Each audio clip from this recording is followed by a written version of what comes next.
En 2003, il était encore imam et lisait à haute voix le Coran dans la mosquée. Aujourd'hui, Haroun est devenu chrétien et a enduré une sévère persécution à cause de sa conversion. Rien ne laissait prévoir un tel retournement de situation.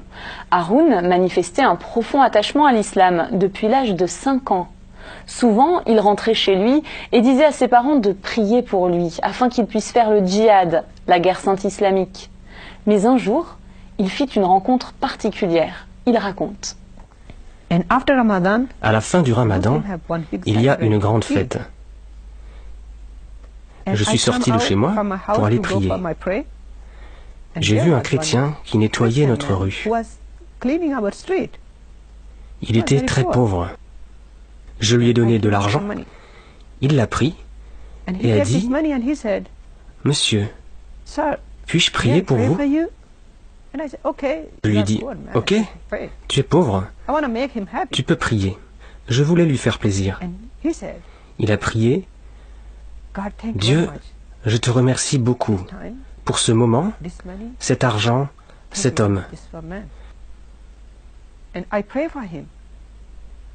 Je te prie pour que tu lui montres la vérité, le chemin et la vie. » Il ne voulait rien.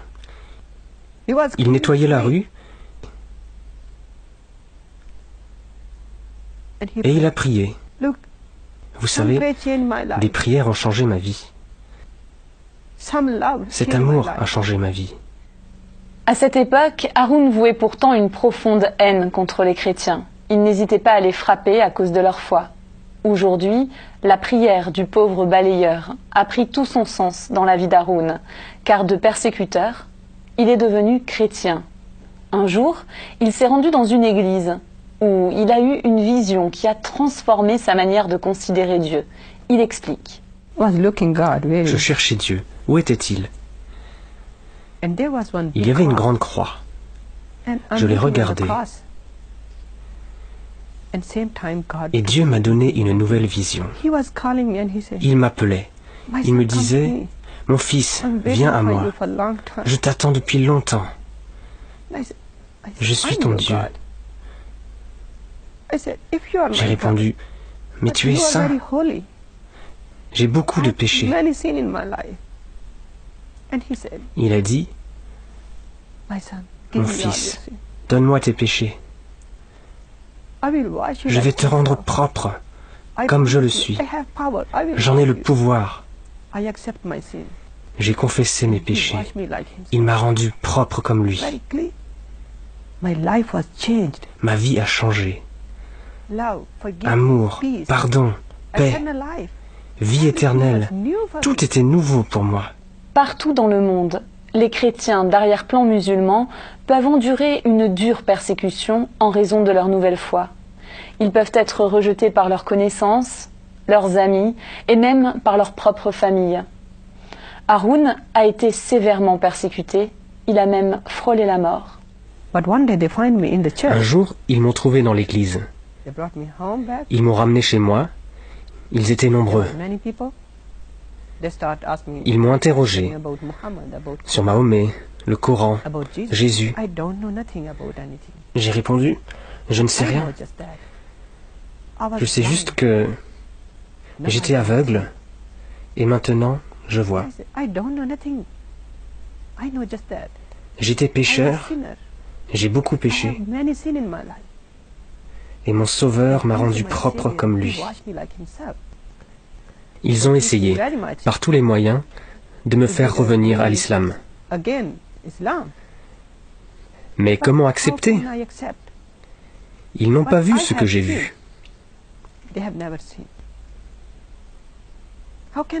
Comment leur expliquer?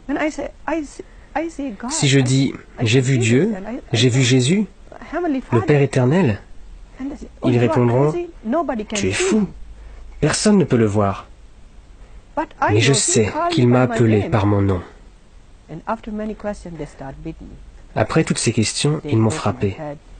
Ils ont brisé mon crâne, mes bras, mes os ici. J'allais mourir. Ils m'ont sorti de la maison et quelqu'un m'a emmené à l'hôpital.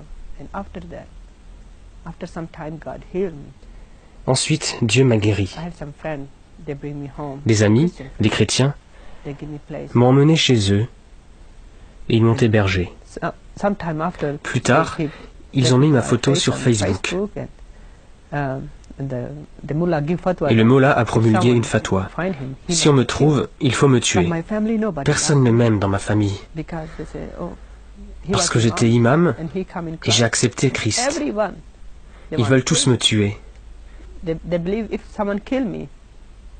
Ils pensent que celui qui me tuera ira au ciel.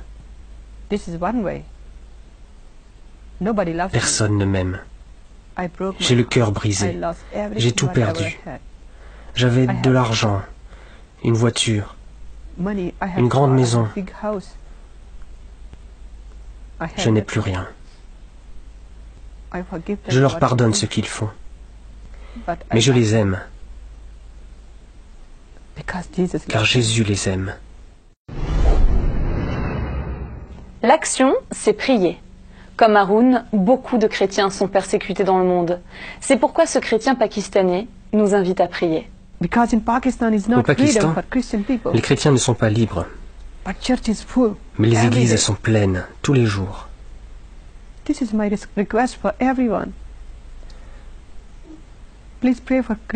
Je vous demande de prier pour les chrétiens du Pakistan. Ils sont persécutés tous les jours. Priez pour les chrétiens du monde et surtout pour les persécutés en Irak, Syrie, Pakistan, Iran, Afghanistan, partout. Nos prières changent tout.